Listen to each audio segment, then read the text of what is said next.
Hey there. Whew. Long walk. Figured I'd do something different for today. So, bit of water after very heavy rain. And hoorah me! It was a very exhausting week. Good week.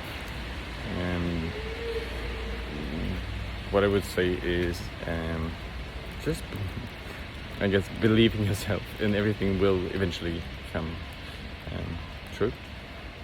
Because it's been a roller coaster.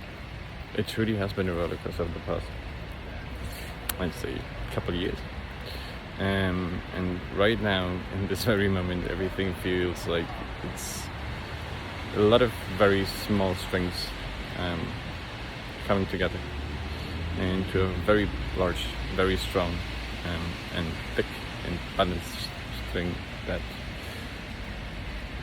will hopefully lead to a thriving future. So I guess thank you to everyone who has made this happen, and here's to more, and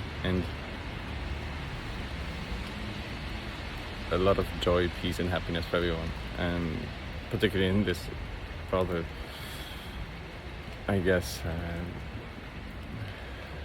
tricky time, to say the very least. So that's my Friday speech. I'll see you tomorrow. Bye.